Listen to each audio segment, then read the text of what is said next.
The live TV, सच सबसे आगे।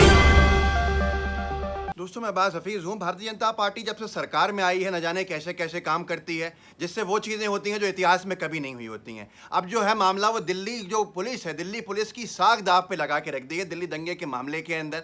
आपको जान के हैरानी होगी आज दिल्ली पुलिस को किस तरह की फटकार पड़ी। फटकार ही नहीं, बल्कि दिल्ली की अदालत ने उनके ऊपर एक बड़ी कार्रवाई भी कर डाली। और वजह क्या थी? दिल्ली दंगे वजह थी।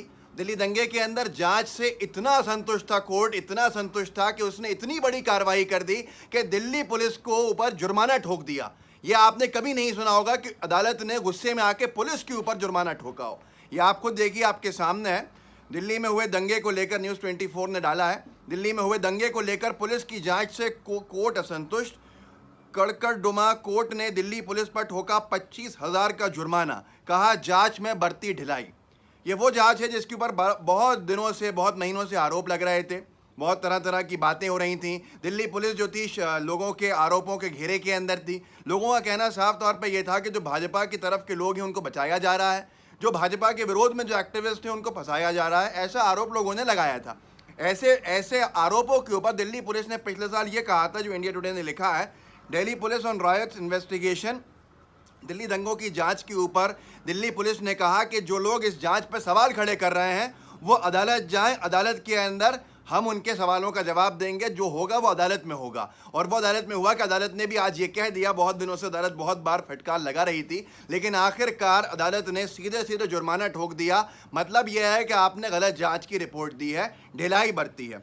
अब यहाँ पर बहुत सारी ज़मानतें ऐसी हुई हैं, जो भाजपाई समर्थक थे उनको ज़मानतें मिल भी गई हैं, जो भाजपा के विरोध में थे उनको ज़मानतें किसी हाल में नहीं मिली। हमने सबने देखा दिल्ली पुलिस ने किस कदर कोशिश की सफूरा जरगर को जेल में रहने देने की, ये भी आपने देखा। एक प्रेग्नेंट लेडी जो एक्टिविस्ट रहीं उनको बाहर निकलने नहीं दिया जा रहा था, लेकिन आखिरकार फिर सरकार के साथ मिलकर अदालत ने ज़मानत दी। इशरत जहां दिल्ली की पार्षद रही हैं, इशरत जहां को मारा पीटा गया पर ज़मानत नहीं मिली, आतंकवादी कहा गया। उमर खालिद, शर्जील इमाम, ऐसे बहुत सारे नाम मिलेंगे, लेकिन राम भक्त गोपाल नाम के व्यक्ति ने, जिसने गोली चलाई थी, उसको ज़मानत भी मिल गई एज का हवाला देते हुए। और उसके साथ साथ उसने दोबारा किस तरह की नफरत भरे भाषण दिए पटौदी में जाकर, वो आपको मैं इस वीडियो में आखिरी में उस पर चर्चा कर लेंगे।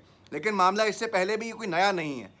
आज 25,000 रुपये का जुर्माना ठोकने का मतलब है अदालत ने किस कदर का बड़ा आरोप लगा दिया दिल्ली पुलिस के ऊपर, और एक संविधान के सबसे बड़े पदों में से बैठे एक पद के ऊपर व्यक्ति ने लगाया, जज ने।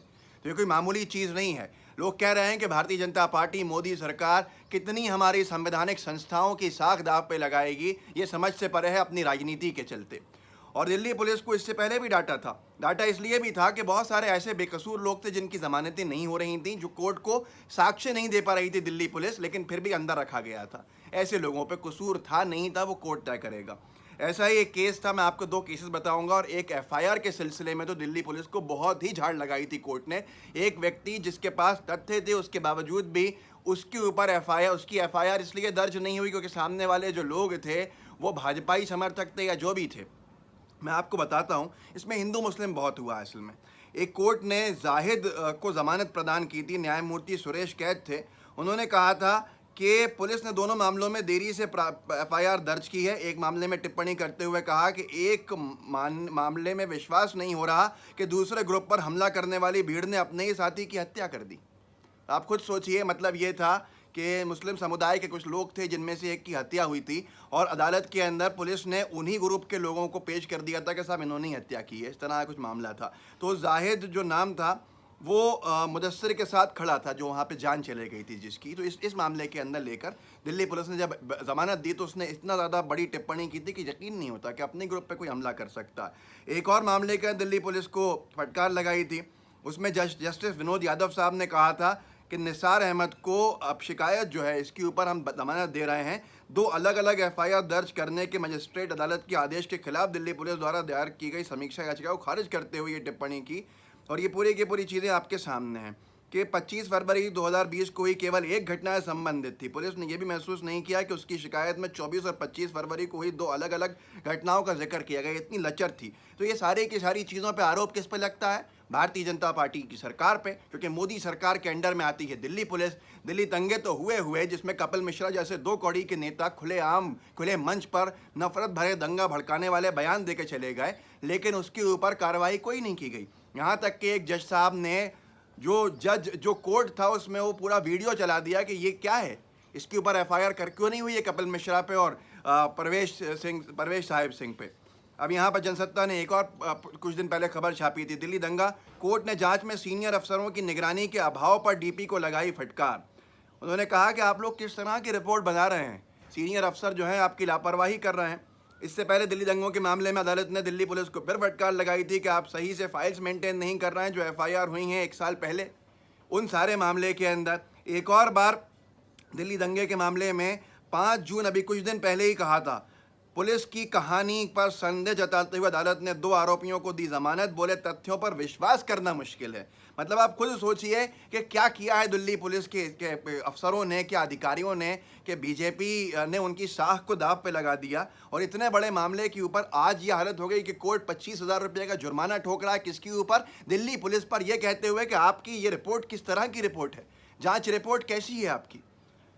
DV9 भारतवर्ष में संजीव चौहान एक पत्रकार हैं, उन्होंने लिखा था तकरीबन कुछ दिन पहले, 2 हफ्ते पहले, पुलिस कमज़ोर या मुकदमों में नामजद मुलजिम मजबूत, खाकी पर जजों की तल्ख टिप्पणियों को नज़रअंदाज नहीं कर सकते। ये एक के बाद एक हमारी दिल्ली पुलिस की साख को दाव पे कौन लगा रहा है, ये सवाल खड़ा होता है।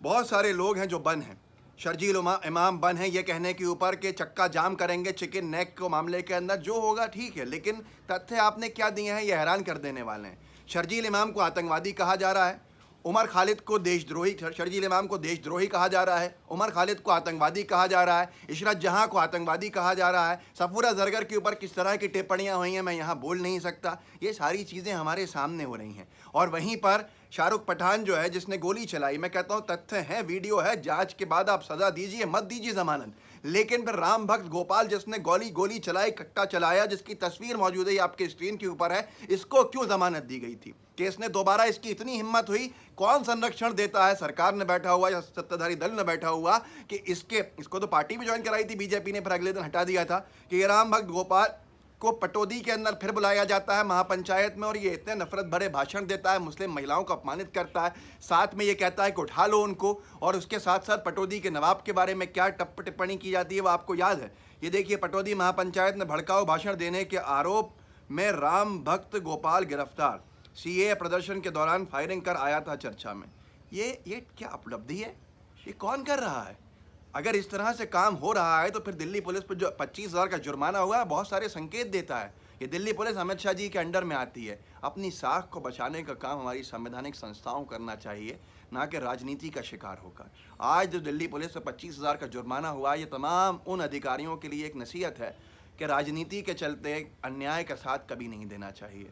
जाँच स्पष्ट होनी चाहिए, जांच क्रिस्टल क्लियर होनी चाहिए, जो दोषी है उसको सज़ा मिले, चाहे वो हिंदू हो, मुसलमान हो, भाजपाई हो, कांग्रेसी हो, सपाई हो, बसपाई हो, कोई भी हो, सज़ा मिलनी चाहिए, लेकिन जांच के अंदर भेदभाव नहीं होना चाहिए। इस वीडियो को आगे बढ़ाइएगा, लोगों को जागरूक करना बहुत ज़रूरी है, क्योंकि दिल्ली पुलिस का दावा था पिछले साल कि हमारी रिपोर्ट के ऊपर, हमारी जांच के ऊपर अगर संदेह है तो कोर्ट जाना हमसे मत कहना, मतलब हम इतने सच्चे हैं और ईमानदार हैं। और कोर्ट ने कहा कि तुम्हारी जांच पे हमें संदेह है, 25,000 रुपये का जुर्माना ही भरो और दोबारा जांच करके आओ। तो ये है दिल्ली दंगों के बाद जो चीज़ें घट रही हैं, जो किसी डिबेट का, चर्चा का विषय नहीं बन रही है चैनल के ऊपर। इस वीडियो को आगे बढ़ाइए, साथ में लाइव टीवी को सब्सक्राइब भी कीजिए, बेल आइकन भी दबाइए। जय हिंद, जय भारत। द लाइव टीवी, सच सबसे आगे।